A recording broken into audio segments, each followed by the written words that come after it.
Assalamualaikum warahmatullahi wabarakatuh. Welcome back to my YouTube channel.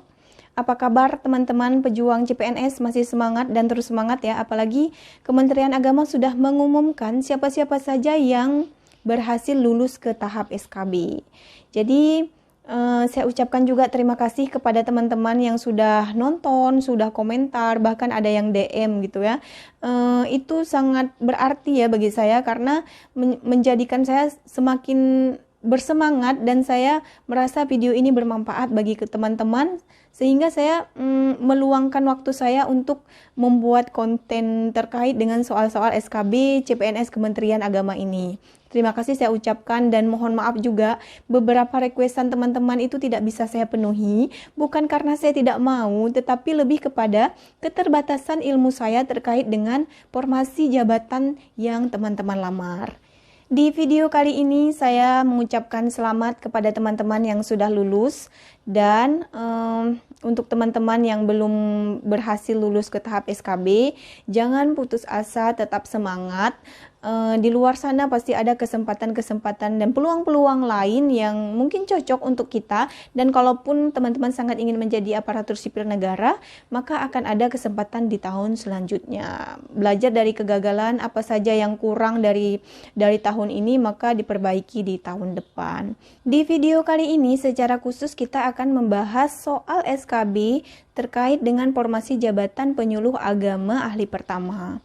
Jadi sebelum ke soal, saya ingatkan kepada teman-teman untuk googling ya, searching apa-apa saja butir kegiatan dari jabatan yang teman-teman lamar. Misalnya kalau penyuluh agama ahli pertama ini kan ada sekitar 32 butir kegiatan yang dilakukan ketika lulus nanti. Biasanya pertanyaannya itu terkait dengan hal tersebut, tetapi ditanyakan secara teori. Mungkin kalau penyuluh agama ini kan lebih ke melakukan sosialisasi, melakukan bimbingan konseling, baik kepada satu perorangan ataupun kelompok. Kegiatannya itu kan ada melakukan layanan konseling, menyusun materi konseling, atau melakukan identifikasi bahan rencana kegiatan. Ya, kegiatannya tuh balik lagi, nanti teman-teman searching apa saja 32 butir kegiatan dari penyuluh agama ahli pertama itu. Nanti dari sana kalian akan mendapatkan gambaran seperti apa pertanyaan-pertanyaannya. Cuma di sini ada beberapa pertanyaan yang saya bagikan ya. Ini yang diingat oleh teman saya yang memang kebetulan formasi jabatannya adalah formasi penyuluh agama. Teman-teman nanti akan diminta membacakan dan menerjemahkan hadis dan ayat-ayat Al-Quran. Itu bedanya dengan formasi yang lain ya, yang misalnya seperti dosen, pranata komputer, atau arsiparis, pustakawan ahli pertama. Yang ini yang membedakan. Di formasi lain itu tidak diminta untuk membacakan hadis, tapi untuk teman-teman di penyuluh agama ini dimintakan untuk membacakan itu. Tapi biasanya hadis-hadis yang diminta untuk dibacakan atau diterjemahkan itu terkait dengan hadis-hadis mengenai toleransi beragama, moderasi beragama. Jadi pelajari saja yang terkait hal-hal yang itu. Biasanya memang yang diminta dibacakan itu atau diterjemahkan itu adalah ayat atau hadis-hadis pendek ya. Tidak diminta untuk membacakan ayat atau hadis-hadis yang panjang gitu. Terkait dengan menerjemahkan ayat Al-Quran juga seperti itu. Bacalah atau pelajarilah yang ada keterkaitannya dengan toleransi atau moderasi beragama. Kemudian kemarin ada yang DM ya, kalau saya tidak salah menanyakan, Kak, benar nggak untuk formasi penyuluh agama itu nanti diminta untuk membaca kitab gundul, ayat-ayat yang gundul, nggak ada barisnya gitu kan. Jadi saya langsung tanyakan kepada teman saya yang kebetulan formasinya itu penyuluh agama ahli pertama ini. Dan iya, untuk teman-teman yang mengambil formasi ini nanti akan diminta membacakan salah satu ayat mungkin ya, atau apa gitu di dalam. Kalau teman saya ini kitab kuning yang disuruh untuk dibacakan. Kitab kuningnya tuh yang dibacakan itu ditampilkan di layar, dan kita sebagai peserta yang dulunya ikutnya melalui Zoom, untuk yang tahun ini saya nggak tahu ya apakah melalui Zoom atau langsung. tapi memang disuruh untuk membacakan ayat yang ditampilkan. Apakah itu ayat atau apa, saya kurang ngerti juga karena tidak belajar kitab kuning ya, tapi memang disuruh untuk membacakan itu ya. Bagi teman-teman mungkin ini masih ada waktu ya, dipelajari ya sedikit-sedikit tentang bagaimana cara membaca kitab gundul itu ya, yang tidak ada barisnya.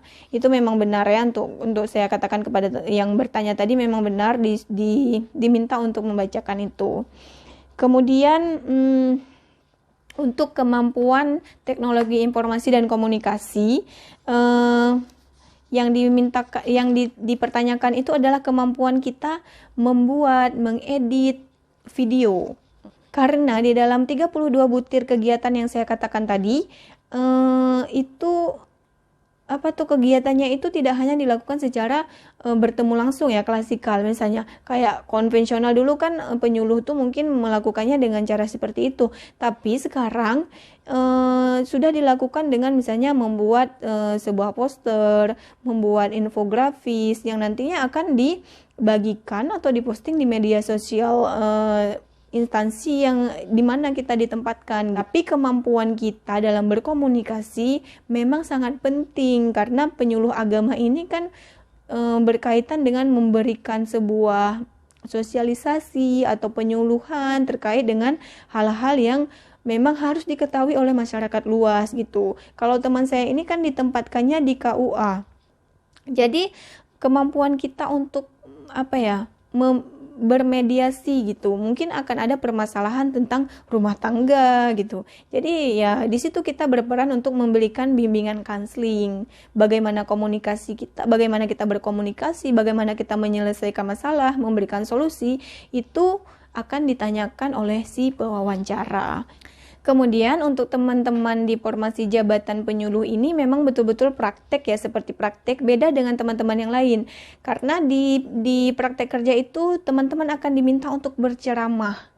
Kalau untuk bagi laki-laki mungkin akan diminta untuk khutbah Jumat gitu ya. Untuk perempuan mungkin ya mengisi sebuah kajian gitu. Pokoknya akan diminta kalian teman-teman itu untuk berceramah, dan pastikan kalau misalnya komunikasi kalian itu mudah dimengerti gitu. Karena inti dari seorang penyuluh itu adalah komunikasi ya. Karena kan kualifikasi pendidikannya memang juga dari teman-teman yang dari S1 Komunikasi Penyiaran Islam atau S1 Komunikasi gitu. Jadi untuk komunikasi ini saya rasa teman-teman lebih paham ya bagaimana cara memikat gitu, memikat audiens gitu. Teman-teman juga akan dimintai komitmen gitu. Ketika teman-teman lulus menjadi seorang PNS nanti akan diberikan si pewawancara ini akan memberikan misalnya suatu kasus ya. Kalau misalnya suatu saat nanti ketika teman-teman sudah lulus menjadi seorang PNS, pada saat yang sama ketika misalnya ada sebuah rapat di instansi teman-teman yang mewajibkan teman-teman itu untuk hadir, tapi di saat yang bersamaan anak atau misalnya saudara terdekat kita itu sakit dan sangat membutuhkan kehadiran kita. Apakah kita nanti dimintai untuk mengantarkan ke rumah sakit dan lain sebagainya? Itu teman-teman akan diminta untuk memilih. Apakah memilih kepentingan instansi atau memilih kepentingan keluarga gitu. Tapi bagi saya, pertanyaan seperti ini jawabannya tuh variatif ya. Mungkin ada juga teman-teman, saya akan memilih kepentingan instansi karena sebagai ASN saya ini harus mementingkan kepentingan negara dibandingkan dengan kepentingan pribadi. Karena sebelum saya memutuskan untuk mendaftar sebagai calon pegawai negeri sipil, maka itu konsekuensi bahwa apapun kepentingan negara harus saya dahulukan dulu daripada kepentingan keluarga.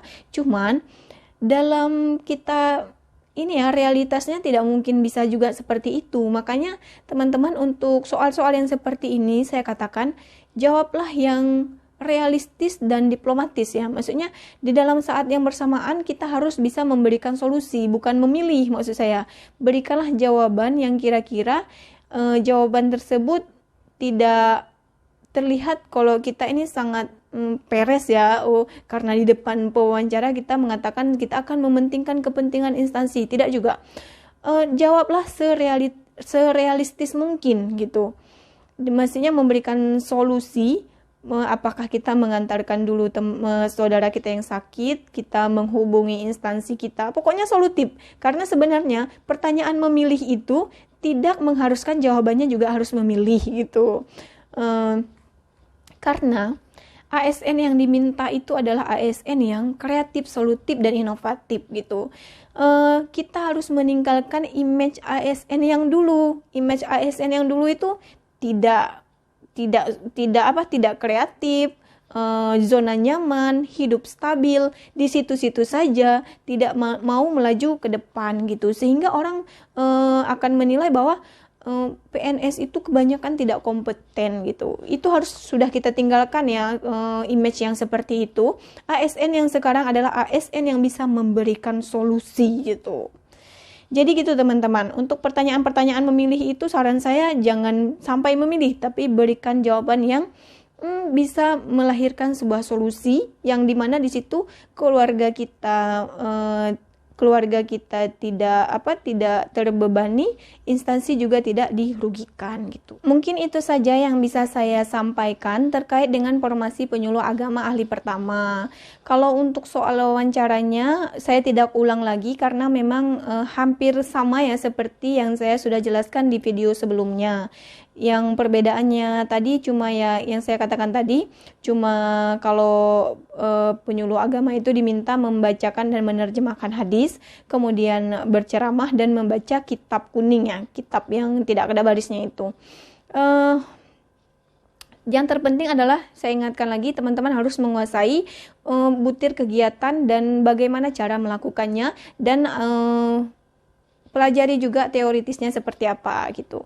Ada 32 butir kegiatan penyuluh agama ahli pertama ini.